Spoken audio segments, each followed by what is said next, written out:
This ensemble is 240 years old. It is considered the crowning achievement of classical music, even more so than the orchestra.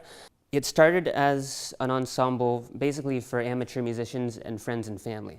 So this ensemble kind of evolved straight out of the living room. It was not like meant to be listened to by thousands of people. It was meant, to get your friends together, buy the latest quartet that Haydn had written, and go to your living room and play it. That being said, it became really cheap to program them because it's cheaper to pay a string quartet than an entire orchestra. So they found their way into concert anyways. That being said, string quartet concerts are always a bit of a paradox because it's very introspective personal music. The players are going to be, they're going to be conversing in music, but it wasn't meant to be listened to by 100 other people looking at them while the conversation was going on. So it's very introspective music, but it's become this backwards thing where everybody's watching at the same time. So it's a very unique ensemble. For classical musicians, what you're about to see, string quartets are almost like they're the most sacred ensemble. If you know anything about the two Voyager spacecrafts, I think we launched them in the 70s, I can't remember, into the outer rims of our solar system. There was 2 golden discs we included a bunch of classical music on. One of the tracks was Beethoven's late string quartets. The final notes that Beethoven ever composed when he was on the Earth were for the string quartet to make it even more mystical. So I'm sure the aliens will be finding it soon and listening to it.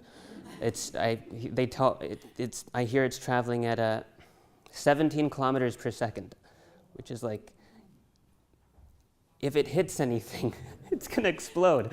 So I'm not sure how safe that is. But anyways, I'm sure the aliens will find it soon. So the first quartet we're going to hear tonight is by Claude Debussy. Debussy was a French composer, and I'm at a loss.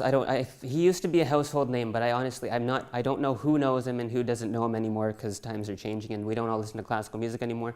But if you know anything about Debussy, you know about his very lavish, euphoric, nostalgic, swath of good-feeling sound.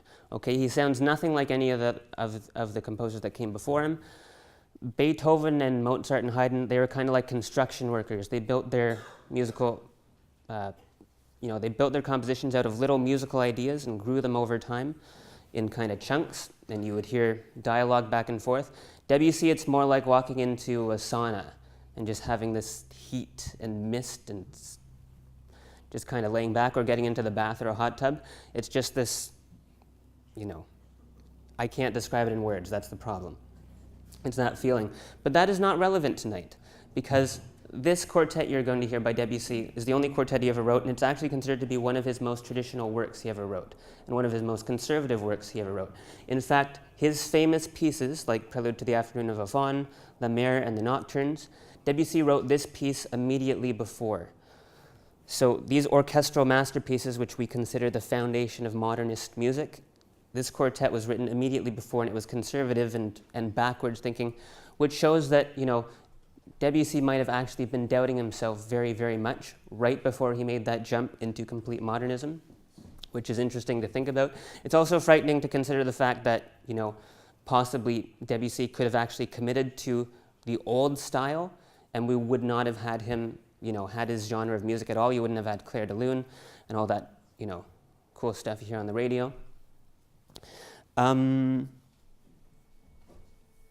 So the quartet itself, what makes this quartet special? So as I said, this ensemble really belongs to the classical composers. It was one of the last things Beethoven ever wrote for. And at its core, it's a very Germanic tradition. So if it was always composed in this thing called sonata form, which I don't have time to describe to all of you in detail, but essentially it was kind of like writing your high school essay. The first paragraph you'd start out with a main idea, then in the second paragraph you'd try to dissolve it with other ideas, and then in the third paragraph it lasted throughout the whole thing, and you say, oh look, it must have been true, right? So the old school Germanic sonata form is kind of like composing like that. You would have a main theme, main thematic material. It would kind of go through some sort of turmoil in the middle, and it would come out the second half all the better for it. Debussy was a hippie, and he didn't like that sort of thing. So in Debussy's music, there are many, many themes, and they're going to come back to back. And instead of trying to figure out, instead of pushing them together in argumentative dialogue and trying to figure out which one of these themes is the most true, we're expected to kind of sit back and just appreciate them, each one for what they are. Just kind of like, oh, there's a theme, there it goes. Kind of like driving in a car, right? The scenery changes. 5 minutes from now, you might be in a completely different place that's completely unrelated to the scenery you're driving. That was zooming by your car a while ago, but you just sit back and take it all in. That's kind of like Debussy's String Quartet, although it's actually beautiful. And that's a bad analogy because Toronto's not a really pretty city to drive through, so maybe I shouldn't have said that. Let's change it to the Northern Ontario nature, something beautiful like that. So that's what you're about to hear. And my mind stops, so maybe that's the point when I start the rambling. So maybe I'll invite the string quartet on. Yeah, okay.